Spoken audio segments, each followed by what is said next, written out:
So last year the Bears were out of draft picks. And they had a guy that was still available with I'm sorry. I can't even hold it. Out of draft picks because they took a punter in the 4th round. But keep going. Yeah, I know you're going to say that. So regardless, they were out of picks. Yeah. And they had a guy that was still available sitting there that they had at least a 4th round grade on. And they're in the 5th round. And they make a very sensible move to say, you know what? We think this guy's a 4th rounder. He's available here. Let's use next year's 4th rounder to get him now. And we get him we get him now. We don't have to wait a year to use this 4th round pick. Right. The logic of that makes sense.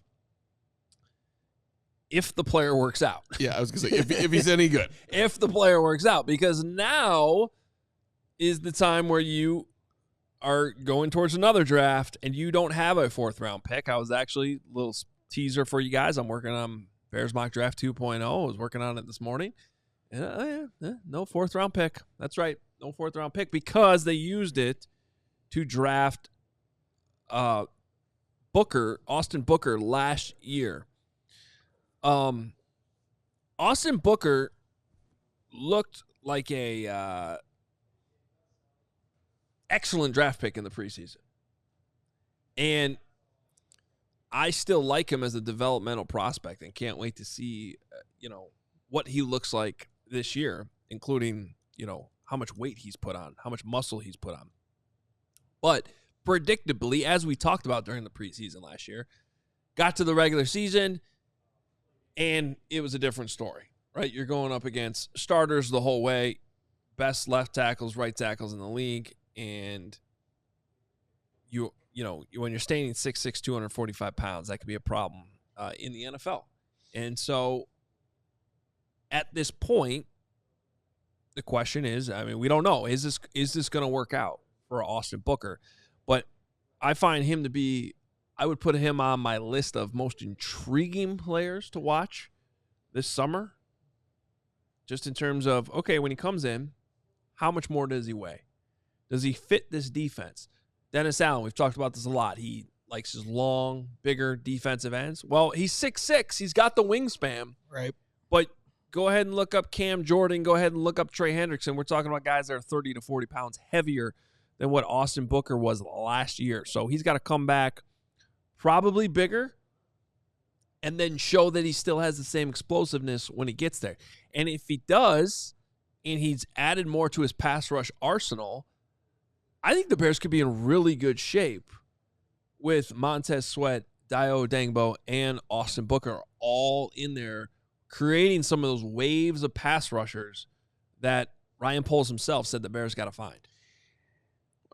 I think when you really take a close look and remember who Austin Booker is, you realize how much of a gamble the Bears took drafting him. This dude played basically 1 year of college football. He had 6 cup of coffee games with Minnesota. He transferred to KU. He had more eligibility, and that was it. 12 games at Kansas.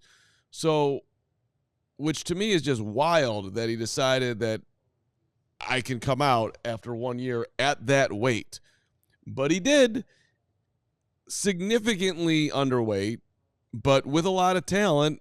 And Ryan Poles taking a swing on with a 4th round pick this year on somebody who he thinks, I would assume if he's making that level of gamble, can ultimately be great. If he can get to 3rd down specialist this year and make an impact, that would be a phenomenal growth spurt for Austin in his career. I think when you watched last year, you saw a dude who was not equipped to set the edge at all because he's just not big enough. They run at him. He's got no chance. But you also saw a guy who's got enough bend and some creativity and some burst and a relentlessness about him that excites you.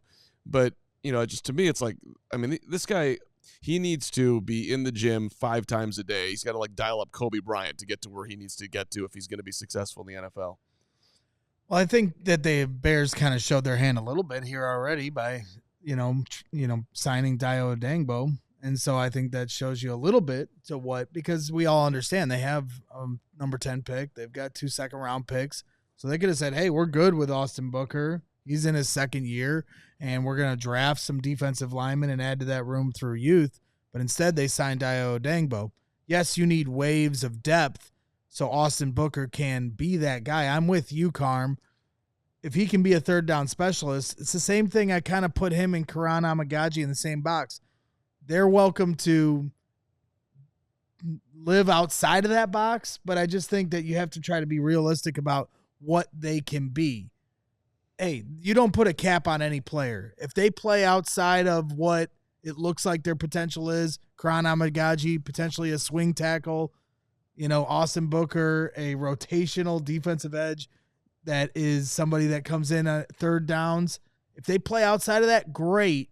But I think if you're an organization, you got to look at those guys realistically and say, we need to make sure we upgrade in front of them and then let them figure out how their development goes. Which, I mean, credit to, obviously the Bears have done that in theory with everything they've done this year. Also, look, I think everybody got excited seeing the fact that he and Montez and Dio and Gray Jarrett, they're all working out with Brandon Jordan, this pass rushing specialist. Yeah. Who, I didn't know Brandon Jordan's name, honestly, until this popped up. And then looking at his history, played at Illinois, cup of coffee in the CFL, played for the Chicago Slaughter, home of Jared Payton and Mongo McMichael. Do we have a video of that or can't play it? Yeah. So, but, hey, getting after it, it's March the 24th, March the 23rd, whatever. You got to love to see that. And you got to love to see them getting together. The guy, you can't question his work ethic at all. I think it's also worth bringing up that when he was drafted, a lot of draft evaluators said had he waited one more year and played an extra year of college, that he could have been a top 2-round pick instead of being in the 5th round like he was. He only played 283 defensive snaps last year, only a sack and a half, and now you have to kind of wonder how much playing time does he get to kind of prove that he did develop in that rookie year going into year 2 now. Well, and that's the thing, this is where what the Bears do with their first 3 picks, especially, I think is so critical, because if you draft a pass rusher, certainly at 10, you're expecting that guy to be on the field. Take one in the 2nd round, you're expecting that guy to be in the rotation. And that's going to eat into snaps for you're paying Booker. Dio Dangbo $18 million this year. He's playing. I mean, you got a cat. Yeah, you have what? And you look at Dio Dangbo, and you look at Odango's actually getting $8 million this year. He's going to get $20 million next season. That's right. So between Sweat and Odango, you're looking at $45 million committed to 2026 to the edge. You look at Austin Booker, you look at Dio Dangbo. Those are not the same person. Dio Dangbo is a physically imposing dude. So is Montez. Yeah, when he walked in that room for that press conference, like, oh, okay. Yeah. You're huge. So, but so I think the draft pick will show us a lot about this. And again, the lingering question is just like, what does Dennis Allen think about Booker? I don't know. We don't know at this point. So it's an interesting. But I think we'd all agree, state of the defensive line right now, better. You feel better about it. And I like that there is a young option in Booker that we're excited to see this summer to see what he can still become. And just for the physically imposing thing, too. When I saw Aaron Donald for the first time, I'm like, who's that? Oh, it's Aaron Donald. I'm like, there's no way that dude who doesn't look like anything is one of the greatest interior defensive linemen in the history of the NFL. Right. So you don't necessarily have to be this Dio Dangbo, Montez Sweat looking dude to do it. To your point, and I don't think it got brought up here, but goes without saying, his motor is his thing that he does best. He does not stop on any given play. He finishes every play strong. So maybe he doesn't set the edge great. Maybe he hasn't gotten to the quarterback yet, but his motor is nonstop. And I think that's always going to keep him on the field, and he'll certainly have to find an impact on special teams as well. With those long legs. Got big legs. I'd also like to say hello to Dwayne and Katie Booker's parents.